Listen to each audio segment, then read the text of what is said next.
لله رب العالمين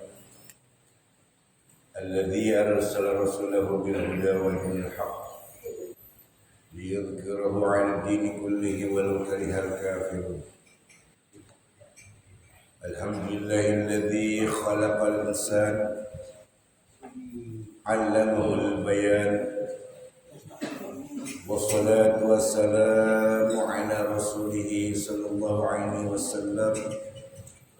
أشهد أن لا إله إلا الله وحده لا شريك له وأشهد أن محمدا عبده ورسوله لا نبي بعده.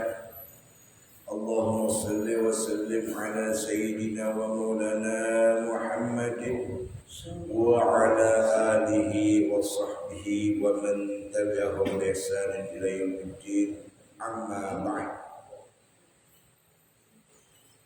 ربنا آتنا من لدنك رحمة وهيئ لنا من أمرنا رشدا. سبحانك لا علم لنا إلا ما علمتنا إنك أنت العليم الحكيم. رب اشرح لي صدري ويسر لي أمري واحلل عقدة من لساني يفقهوا قولي. ربي أعوذ بك من همزات الشياطين وأعوذ بك ربي أن يحضرون. صدق الله العظيم. Hadratul Mukarramun,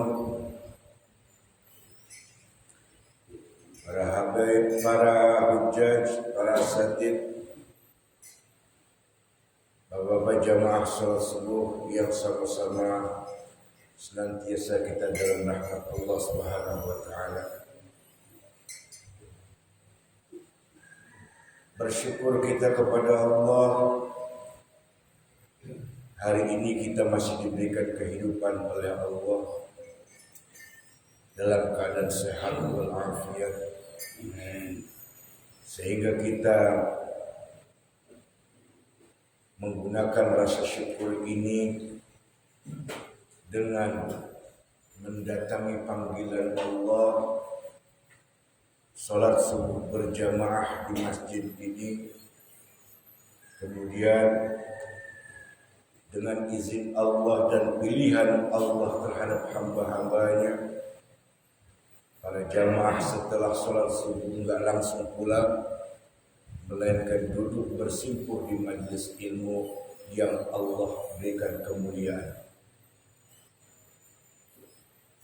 Segala puja dan puji hanya milik Allah Rabbul Alamin.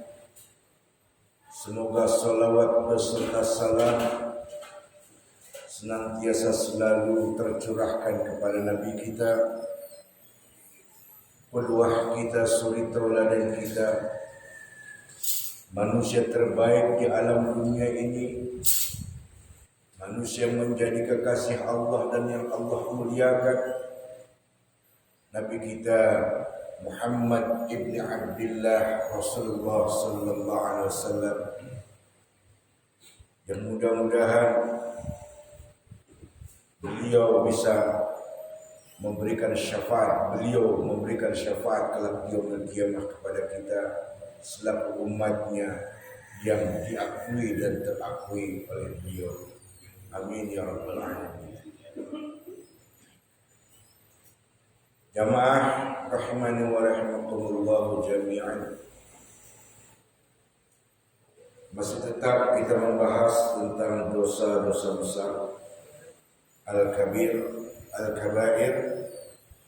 Kali ini tentang dosa besar, mengambil hak orang lain, mengganggu orang lain, dan merusak nama baik orang lain.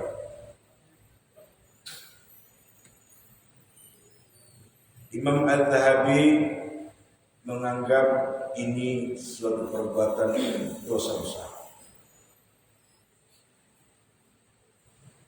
Kita dibolehkan oleh Allah menikmati semua fasilitas yang telah Allah sediakan di atas muka bumi. Baik makanan-makanannya, airnya yang bisa kita masak dan bisa kita minum, Kita diizinkan oleh Allah berteman dengan siapa saja. Mau dia orang muslim, sama-sama muslim, mau dia orang kafir, kita diizinkan oleh Allah berteman, silakan. Dan yang paling tidak kalah pentingnya, di dalam kita diizinkan oleh Allah berteman, yaitu tentang tidak ada hubungannya dengan masalah konspirasi dalam merusak tatanan bermasyarakat, tidak merusak jalinan sesama umat beragama, atau mungkin konspirasi dalam perbuatan kezaliman dan kemaksiatan. Ini yang dilarang oleh Allah Subhanahu wa taala. Berteman silakan dengan siapa saja Allah izinkan. Menikmati fasilitas yang ada di atas muka bumi ini silakan. Makanannya, air yang Allah ciptakan di muka bumi ini silakan nikmati, kata Allah. Asalkan dengan cara yang halal dan thayyiban.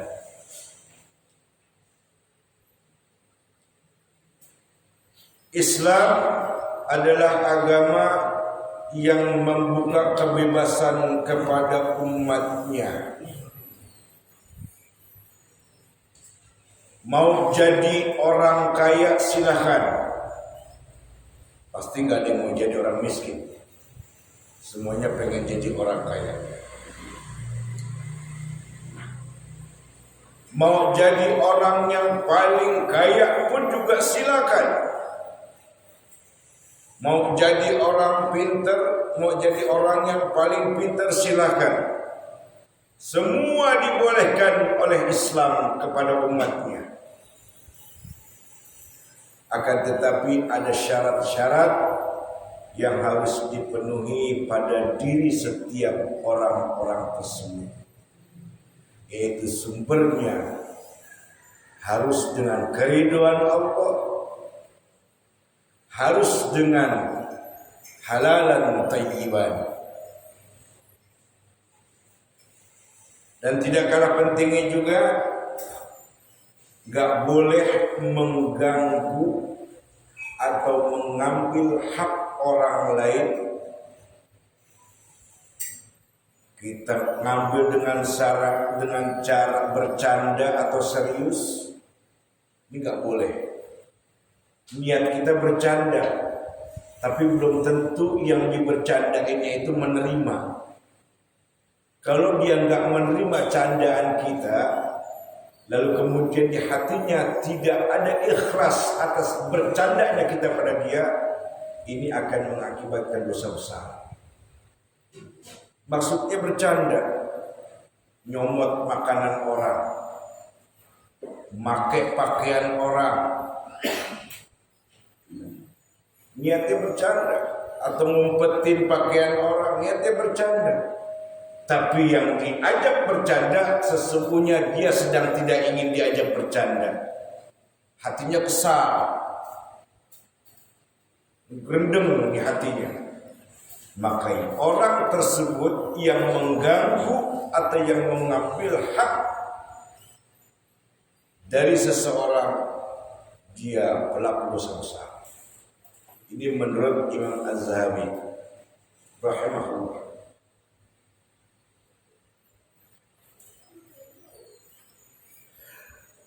Keterangan-keterangan ini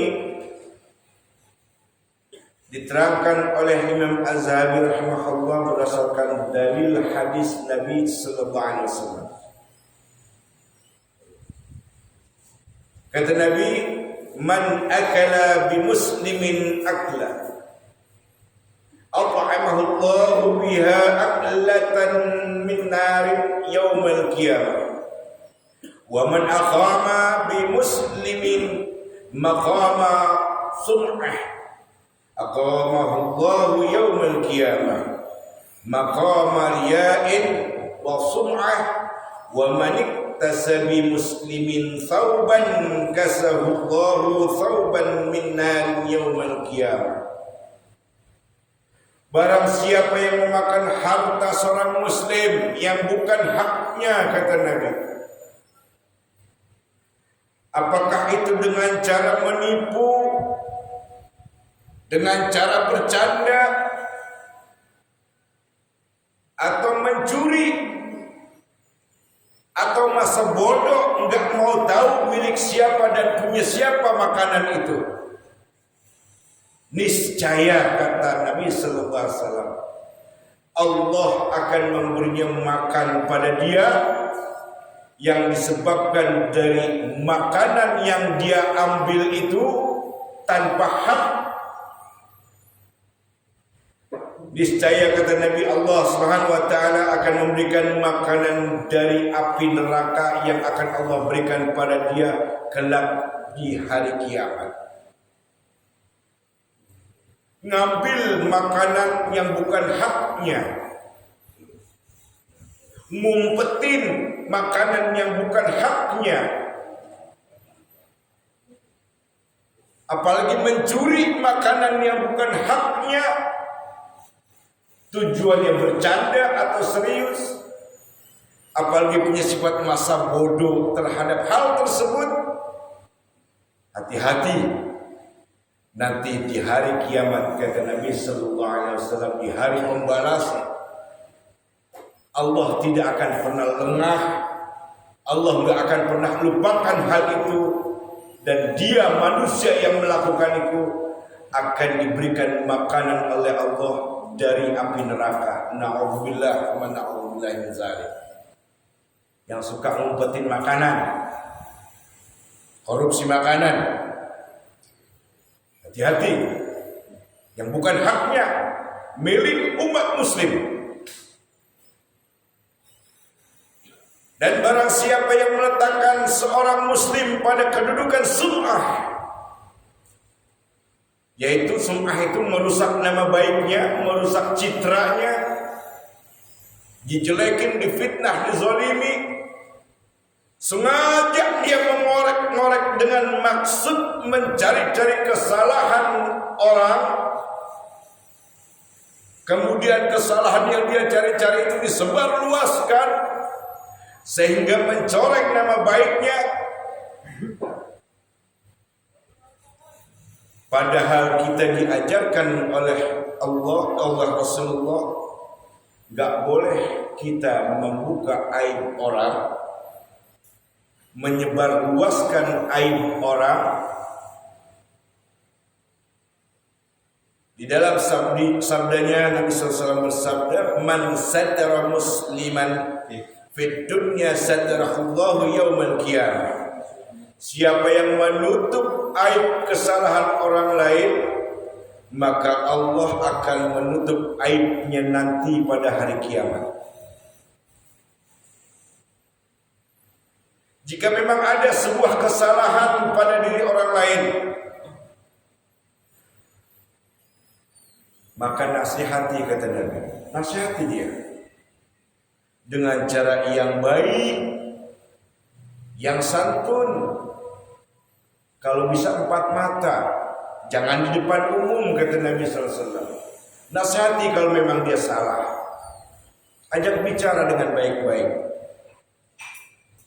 Jangan ngomong di muka umum, kata Nabi. Kalau dia menasihatinya di muka umum, kata Nabi SAW, berarti dia telah menghinanya. Dari akibat orang itu menghinanya, maka merusak nama baiknya. Ini perlakuan dosa besar. Menurut Imam Az-Zahabi, yang disahihkan hadis ini oleh Imam Hakim.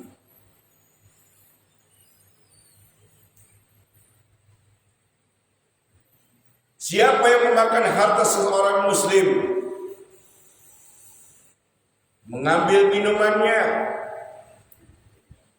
atau apa saja, maka Allah memberikannya makanan pada dia dari api neraka, kata Nabi SAW, di hari kiamat. Dan barang siapa yang meletakkan seorang muslim pada kedudukan yang sum'ah, merusak nama baik orang, mencoreng citra orang lain, nanti di hari kiamat Allah akan mempermalukan dia. Aib keburukan yang dibongkar sama Allah nanti di yaumil kiamat. Dan Allah hukum dia seperti hukuman dosa besar riya dan sum'ah. Dua dosa besar yang Allah akan beberkan nanti pada orang itu saat di dunia dia mencoreng nama baik orang, jelek-jelekin orang. Nanti dua dosa besar yang akan Allah beberkan pada orang itu, yaitu dosa besar sum'ah dan riya. Dan barang siapa yang memakai pakaian seorang muslim tanpa seizin yang punya, kata Nabi SAW, maka Allah akan memakaikan padanya pakaian untuk diri dia kelak di hari kiamat, yaitu pakaian dari api neraka. Pakai doang tuh, pakai pakaian orang nggak izin, ya, nggak permisi lagi. Pakai apa? Pakai sarung, kayak baju atau apa yang lain sebagainya. Walaupun orang itu masih saudara kandung kita, kalau kita pakai pakaiannya tanpa izin dia, maka ini dosa besar. Kata Nabi SAW, dia akan diberikan pakaian nanti pada hari kiamat, pakaian dari api neraka. Na'udzubillah, na'udzubillah min dzalik. Walaupun itu pakaian masih pakaian saudara kandung kita.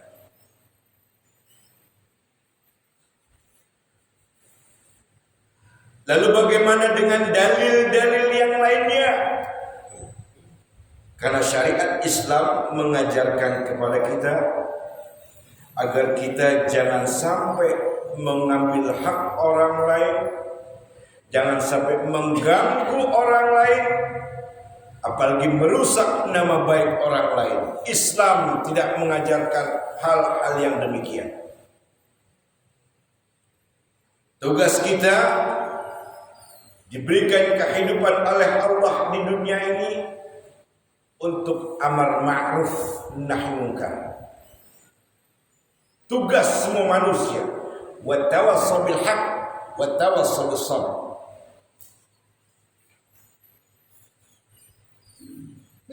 Dalil yang pertama dimasukkan oleh Imam Az-Zahabi, yaitu firman Allah dalam surat Ibrahim ayat 42 sampai 43. A'udzu billahi minasyaitonir rajim. Wa la tahsabannallaha ghafilan amma ya'malu zalimun innama yu'akhiruhum liyawmin tashkhasu fihi al-absar muhti'ina muqni'in ru'usihim la yartaddu ilaihim tarfuhum wa af'idatuhum hawa'un. Kata Allah, jangan sekali-kali kalian mengira bahwasanya aku Tuhan kalian lengah dari apa yang kalian perbuat atas kezaliman-kezaliman itu. Jangan kalian mengira aku lengah, kata Allah. Ada orang berlaku jahat, kita yang dizolimi, yang dijahati, nggak usah khawatir, nggak usah, ya, nggak usah marah. Dengan kita nggak marah, ya dapat pahala itu. Yang dizolimi, ya. Tapi Islam mengajarkan kepada kita bukan harus bersabar, menempatkan sabar itu yang bukan pada tempatnya. Tapi ketika kita diperlakukan zalim oleh orang lain, baiknya kita luruskan orang itu yang menzalimi kita, nasihati dia. Kita boleh bersabar, tapi menempatkan bersabar itu harus pada tempatnya. Bukan karena dizalimi sabar, Innallaha ma'as sabirin. Allah bersama orang sabar. Ya tidak begitu juga pengertiannya. Di dalam dalil Quran ini, kalau kita dizalimi, diganggu atau dicemarkan nama baik kita tegur orang itu apa maunya. Kita luruskan dia. Jangan diem aja. Gak boleh kita diem. Seorang muslim gak boleh menjadi manusia pengecut. Sampaikan kalau itu memang benar datangnya dari Allah walaupun baik adanya. Kebenaran yang datang dari Allah wajib untuk disampaikan walaupun pahit kedengarannya dan tidak enak dirasakan oleh kita. Asalkan itu kebenaran yang datang dari Allah, sampaikan. Omongin baik-baik. Ini perintah Allah, perintah Rasulnya. Nasihati dan luruskan apa maksudnya. Kenapa kamu menzalimi saya? Kenapa kamu mengganggu saya? Kenapa kamu mencemarkan nama baik saya?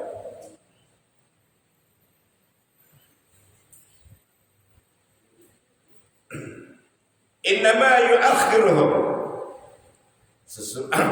Innama yu'akhiruhum liyaumin tashkhasu fihi al-absar muhti'ina muqni'i ru'usihim la yartaddu ilaihim tarfuhum wa af'idatuhum hawa. Sesungguhnya Allah memberi penangguhan kepada mereka orang-orang yang selalu melakukan kezaliman, orang-orang yang selalu memfitnah saudaranya, orang-orang yang selalu mengganggu saudaranya, orang-orang yang selalu mencemarkan nama baiknya. Allah memberikan penangguhan kepada orang-orang itu tentang hukuman yang akan Allah berikan padanya.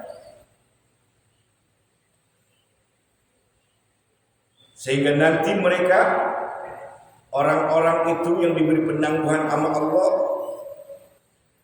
pada waktunya ketika Allah akan membalas kejahatan-kejahatannya, kezaliman-kezalimannya, ketika Allah datangkan mereka, mata mereka terbelalak, gak bisa kedip menghadapi rasa takut yang akan dihadapi oleh Allah atas balasan-balasan yang mereka perbuat ketika dulu di dunia.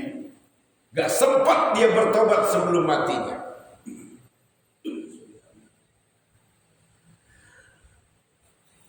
Nanti di hari kiamat mereka gak bisa lagi bertobat. Mereka gak bisa lagi memperbaiki diri. Karena pada hari kiamat adalah di situ akan terjadi hari pembalasan kepada semua makhluk manusia. Gak ada lagi untuk memperbaiki diri. Gak ada lagi ruang untuk meminta maaf kepada Allah. Gak ada lagi ruang untuk meminta maaf kepada sesama manusia. Tidak ada lagi nanti pada hari kiamat. Melainkan di situ akan menjadi hari pembalasan terhadap orang-orang yang baik, terhadap orang-orang yang buruk ketika hidupnya di dunia. Mereka orang-orang yang selalu berperilaku buruk ke hidupnya di dunia, suka mengganggu orang lain, suka ngejelekin nama orang lain, memfitnah, menzalimi. Maka ketika nanti dipanggil oleh Allah orang-orang itu, mata mereka enggak ada yang bisa berkedip, terbelalak semua, merasa ketakutan atas apa yang akan menimpa dirinya nanti. Di dunia dia enggak dibalas sama Allah. Tapi di hari kiamat besar ancaman yang akan diberikan padanya. Ikhwatul iman, bila kita sedang terzalimi, wajib hukumnya kita membela diri. Gak boleh diem. Sebab kalau kita diemin, bisa jadi orang ini akan semakin jadi melakukan kezaliman terhadap kita. Sabar boleh, tapi harus menempatkan sabar itu yang pada tempatnya. Bisa jadi Allah mendatangkan orang itu melakukan kezaliman kepada kita, lalu kemudian kita udah tahu ilmu dari mulai saat ini, ya bisa jadi Allah datangkan orang itu menzalimi kita, lalu kita nasihati dia, kita omongin dia dengan baik-baik, bisa jadi orang itu melalui kita bisa sadar atas perbuatannya dan dia nggak melakukan lagi kepada orang-orang lain. Wallahu a'lam. Bisa jadi itu memang Allah punya rencana. Orang itu bisa sadar lewat lisan kita. Makanya Rasulullah kalau disakitin sama musuh-musuhnya, Rasulullah gak pernah membalas kebodohan dengan kebodohan. Rasulullah gak pernah dendam atas apa yang disakiti oleh beliau ketika beliau disakiti oleh orang-orang kafir. Rasulullah gak membalas. Justru mereka dirangkul sama Rasulullah, dideketin sama Rasulullah, dinasihati sama Rasulullah. Yang mereka orang itu tadinya jahat, yang tadinya orang itu berniat buruk terhadap Rasulullah, ketika Rasulullah melakukan sikap yang baik terhadap orang itu, maka orang itu jadi bisa masuk Islam, mendapat hidayah dari Allah Subhanahu wa taala atas lantaran dari mulut Rasulullah yang menasihati orang-orang kafir. Banyak orang-orang dulunya kafir di zaman Rasulullah menjadi muslim, menjadi sahabat Nabi. Jadi kalau kita dizolimi, bisa jadi Allah memang mendatangkan seseorang itu yang mudah-mudahan dengan izin Allah, dengan iradah Allah, kita bisa menyadarkan orang itu dan dia enggak lagi melakukan kezaliman kepada yang lain. Jangan diam aja. Karena kebodohan jangan dilawan dengan kebodohan. Kalau nama baik kita dirusak orang lain, dalam Islam kita nggak boleh untuk berdebat, nggak boleh. Kita udah tahu nih dijelekin sama orang, jangan ajak berdebat karena Islam melarang perdebatan. Apalagi sampai terjadi pertengkaran dan perkelahian, nggak boleh.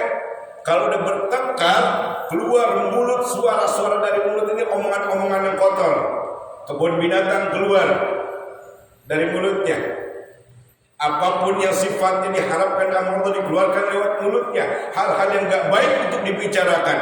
Karena berawal dari berdebat, kemudian terjadi pertengkaran, apalagi sampai terjadi perkelahian dan menumpahkan darah pada saat itu, akibat gara-gara kita dicoreng nama baik kita, dizalimi kita. Kalau kita tidak mempelajari ilmunya, maka hal ini gak mungkin gak terjadi.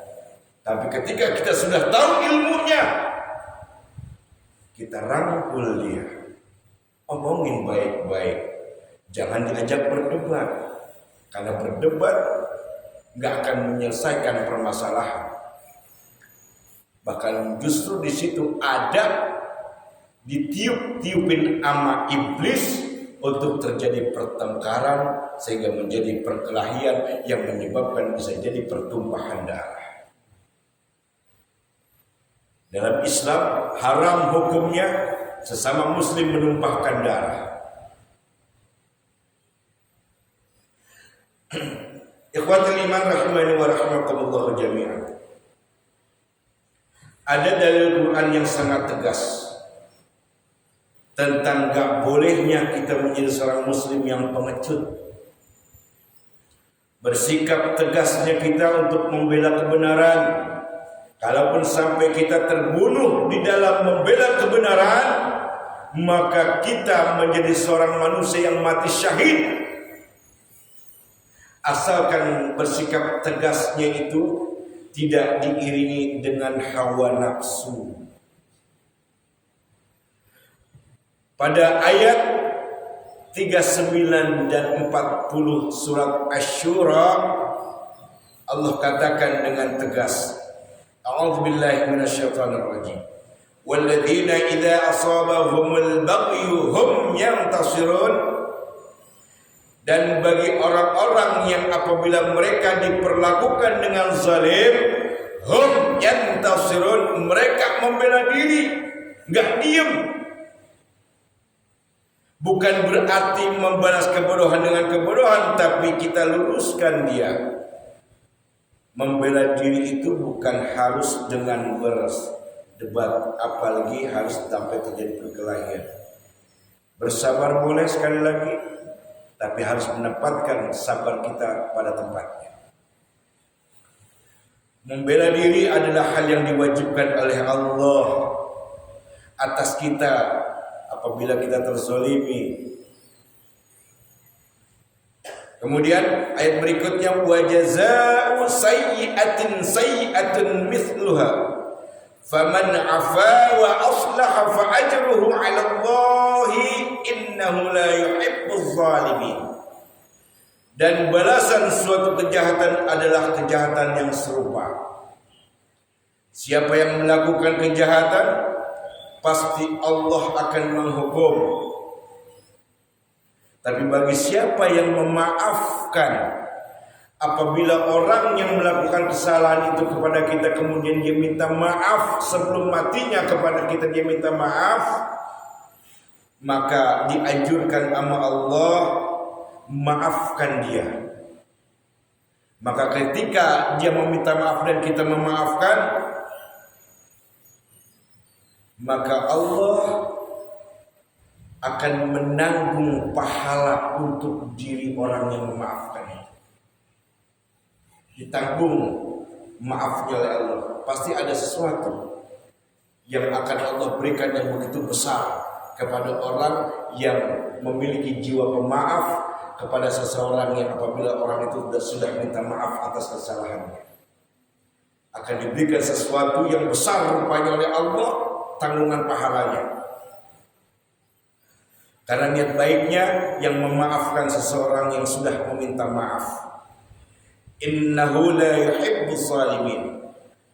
Kalau orang itu tidak mau memaafkan, dia udah minta maaf, orang yang punya salah tapi dia nggak mau memaafkan, dan ini sering terjadi dan banyak terjadi pada kehidupan kita. Sulit kita untuk memaafkan orang lain, padahal orang lain udah minta maaf. Apa kata Allah? Innahu la yuhibbuz zalimin. Innahu la yuhibbuz zalimin.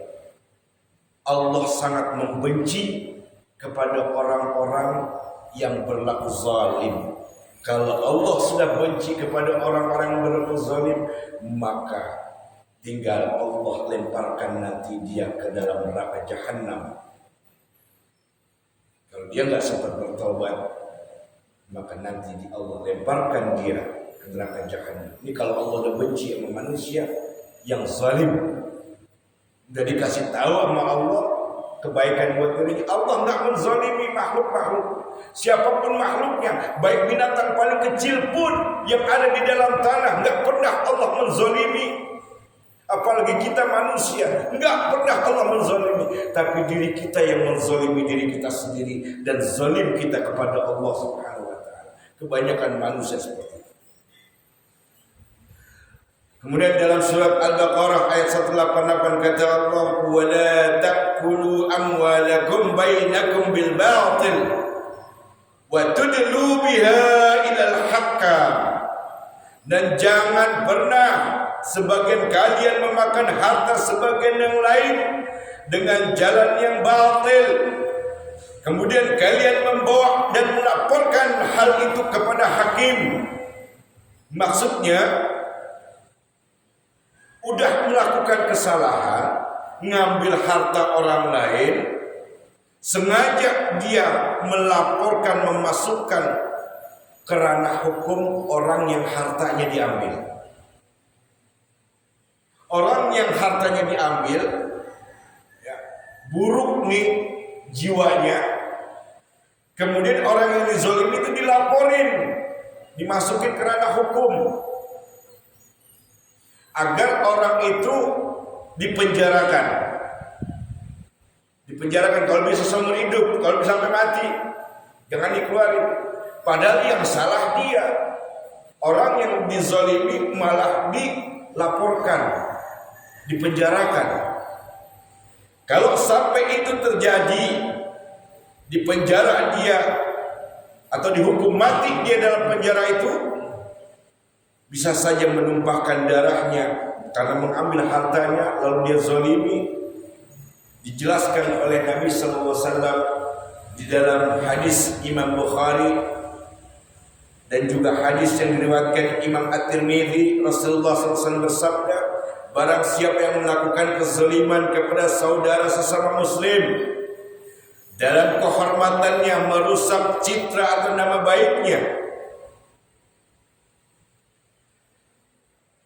atau sesuatu yang lain berupa benda materi yang diambil, maka hendaknya dia meminta maaf dan meminta kehalalan pada hari saat dia masih hidup di dunia.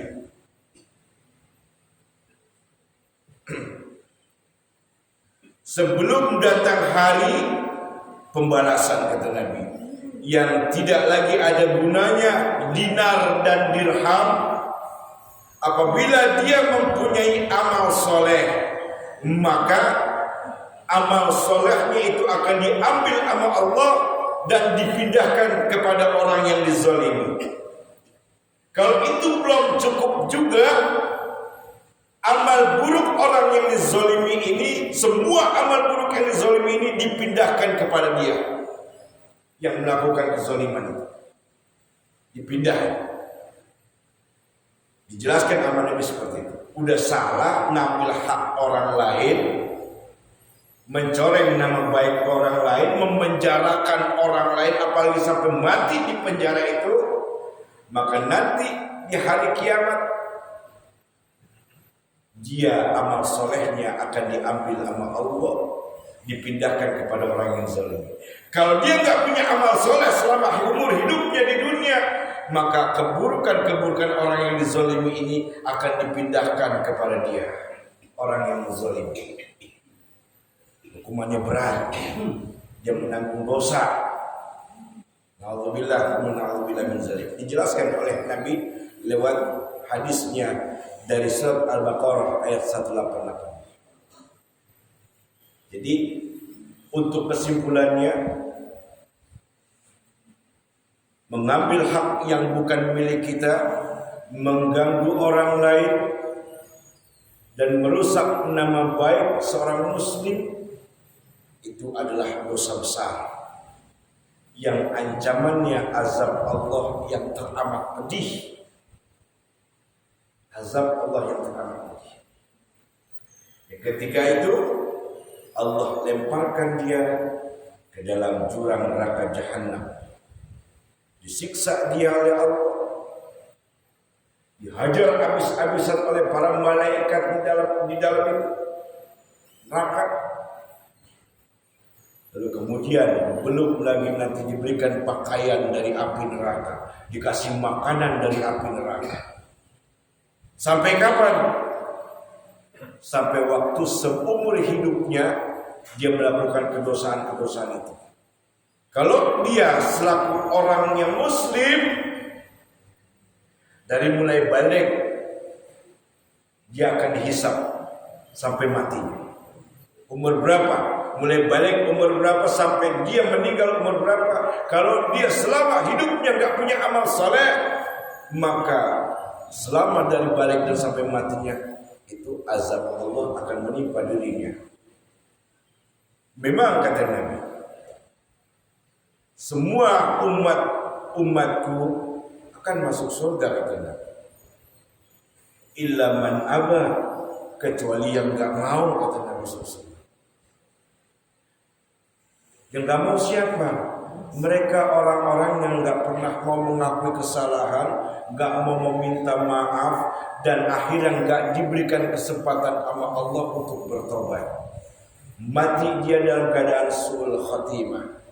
Su'ul khatimah, kematiannya tempatnya di neraka. Belum masuk ke neraka, di azab kuburnya akan lebih parah.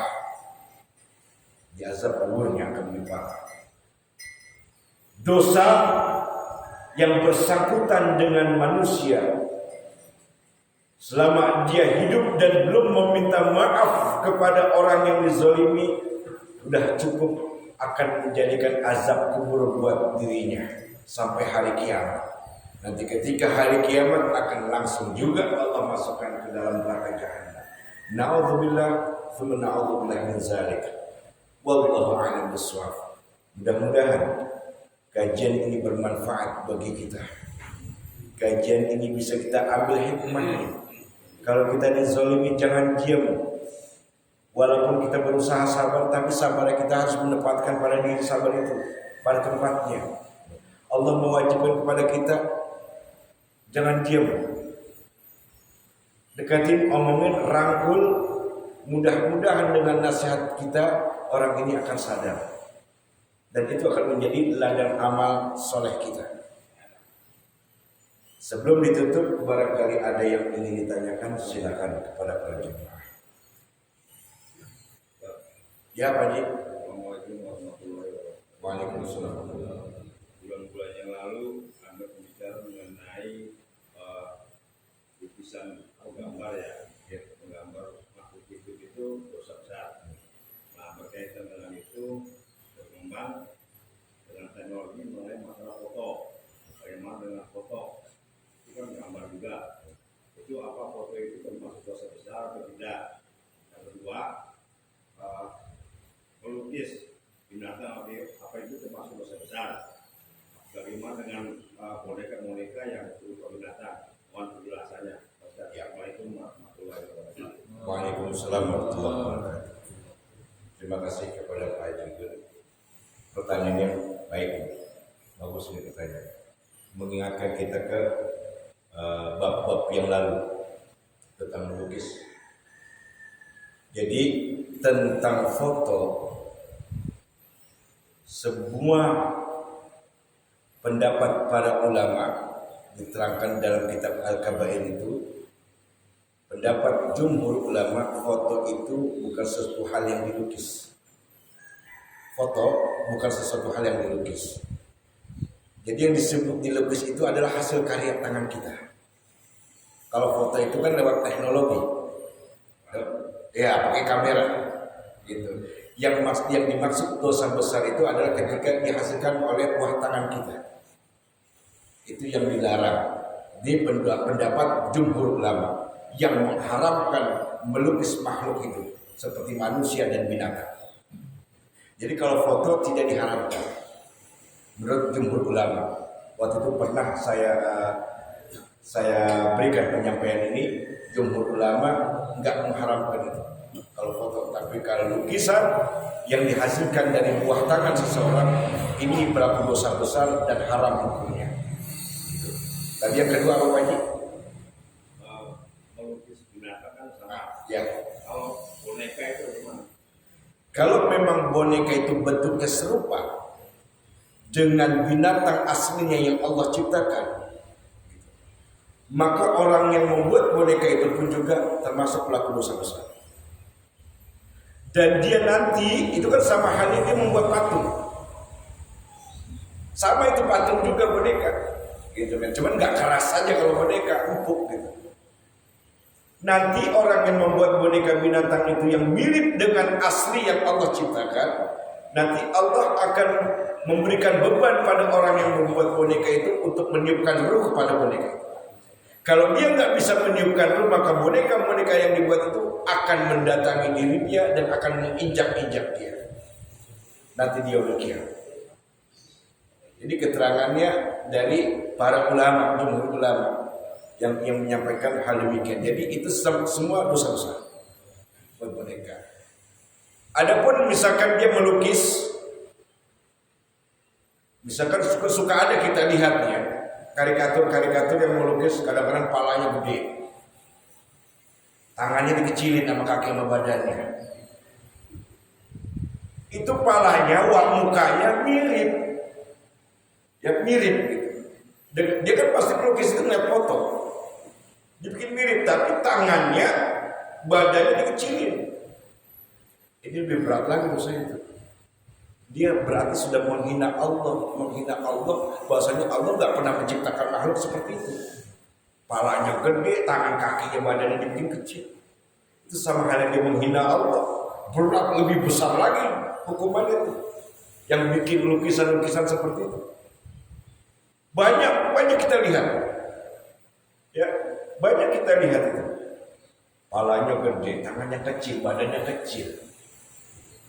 Ada nggak makhluk Allah yang menciptakan seperti itu? Aslinya nggak ada. Tapi kenapa manusia berani menciptakan itu? Mukanya dibikin mirip karena dia lihat foto, lalu dibikin unsur kartun yang cemen, dianggap lucu. Padahal itu sesungguhnya bukan kelucu-lucuan. Dia sudah menghina Allah, menghina ciptaan Allah. Lebih berat lagi dosa yang akan ditanggung. Itu penjelasan saya pagi. Mudah-mudahan bisa dipahami. Terus kepemilikan boneka itu bagaimana dengan kita yang memiliki boneka atau beli gitu ya? Itu hukumnya gimana? Dia nggak bertanggung jawab. Yang kita beli nih boneka itu dia nggak bertanggung jawab. Yang bertanggung jawab itu yang membuatnya. Makanya kata jumhur ulama bilang, kalaupun dia bertobat pasti diterima tobatnya sama Allah. Tapi dengan syarat, kata Nabi SAW bilang kepada para sahabat, dengan syarat tobat itu bisa diterima apabila dia harus mengambil kembali apa-apa yang sudah dibuatnya. Kalau itu patung, rubuhkan patung itu. Kalau itu lukisan, ambil lukisan itu, sobek-sobek. Selama dia masih hidup di dunia, ambil itu. Tobatnya diterima. Tapi kalau misalkan hal itu nggak sampai dilakukan, yang diterangkan oleh Nabi SAW kepada para sahabat, maka Allahu a'lam kata Nabi. Nabi bilang tobatnya diterima, tapi mengenai tentang dia nggak bisa mengambil kembali hasil karya buah tangan itu, Allahu a'lam kata Nabi. Jadi orang yang beli dia nggak bertanggung jawab, yang harus bertanggung jawab yang membuat. Dan yang membuat itu kan pasti disuruh. Nah, yang menyuruh itu yang lebih bertanggung jawab lagi. Yang menyuruhnya itu lebih bertanggung jawab lagi. Kita datangi seorang pelukis, tolong lukis saya. Seorang pelukis kan kalau nggak dibayar nggak mau dia melukis juga. Nggak bakal mau. Nah, yang bertanggung jawab yang membayar. Yang membayar. Kalau dia nggak dibayar, nggak mungkin dia mau melukis. Jadi secara logikanya seperti itu. Ya. Mudah-mudahan bisa dipahami. Satu lagi kita Ya. masalah mereka tadi. Kalau menyimpan patung kan tidak boleh. Kalau menyimpan boneka kan sama dengan patung gitu. Ya. Ya. Memang tidak dibolehkan lagi. Kita menyimpan satu makhluk. Gambar foto aja sebetulnya kata para ulama nggak boleh kita taruh di dinding rumah kita, kata para ulama. Nggak boleh, gitu kan? Nggak boleh itu. Ya, kalau kata para ulama, jangankan boneka, gambar foto kita aja sebetulnya nggak boleh kata para ulama. Tapi kenyataan sekarang kan banyak. Kita memasang foto-foto pernikahan kita. Lalu foto-foto tentang wisuda anak kita pajang di ruang tamu, kita pajang dimanapun gitu. Sebetulnya itu tidak boleh. Karena kenapa? Kata para ulama ini mendalami hadis Nabi SAW bahwasanya itu tidak akan mendatangkan malaikat rahmat ke dalam rumah itu. Iya, malaikat rahmat nggak mau datang. Melihat adanya gambar-gambar makhluk yang ada di dinding-dinding rumah. Apalagi ada binatang itu di rumah tuh, makhluk-makhluk Allah berupa binatang yang dipatungkan, itu malaikat rahmat nggak mau masuk, kata Nabi SAW.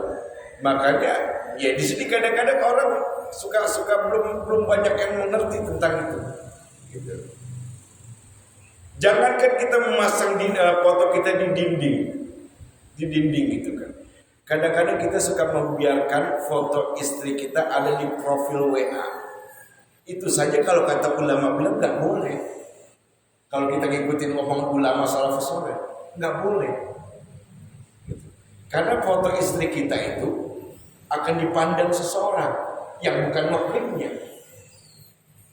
yang menimbulkan syahwat seseorang dan itu menimbulkan dosa. Makanya kata para ulama nggak boleh.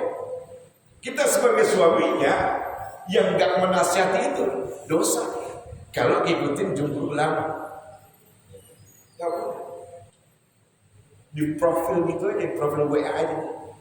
Di pendapat para ulama, wallahu a'lam bishawab. Gitu kan. Kalau kita memang sepakat mengikuti jejak ulama salafus saleh yang Allah ridhai, kalau memang kita ingin kebaikan, ya kita ambil hikmah dari kebaikan itu. Kalau memang menurut kita bertentangan, ya silakan cari pendapat dari ulama-ulama yang lainnya, bagaimana pendapatnya, apakah bisa diterima atau tidak, itu kembali kepada diri kita. Ya, itu saja Pak Haji yang bisa saya kasih gambaran. Ya.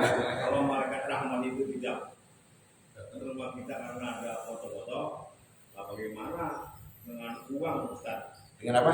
Uang. Uang. Akan gambarnya Ya, itu karena tadi saya bilang tadi, karena banyak manusia yang memang tidak memahami tentang ilmu agama. Sebetulnya mereka bukan nggak tahu tentang ilmu agama, gitu kan? Mereka cuma nggak mau cari tahu tentang ilmu agama. Tapi bisa jadi menurut para setiap negara yang mencetak uang dengan foto-foto orang-orang yang menjadi pahlawan saat itu dijadikan mata uang, gambar-gambar itu bisa jadi itu sebuah penghormatan dari satu negara untuk orang tersebut karena dia sudah berjasa, gitu kan. Itu hanya sebagai foto, bukan lukisan tangan. Sebuah foto yang dibuat karikatur, dan itu hasil dari cetakan dari alat, bukan dari buah tangan. Itu kan pembuatannya. Yang menurut saya, kalau foto aja disimpan di rumah aja malaikat rahmat tidak masuk, apalagi kita nyimpen di dompet.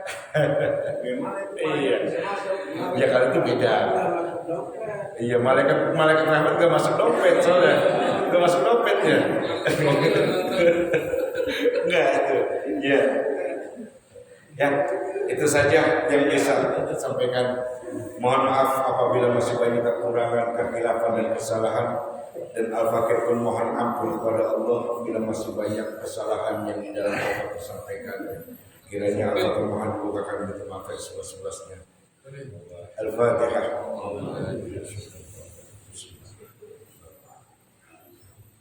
Iya.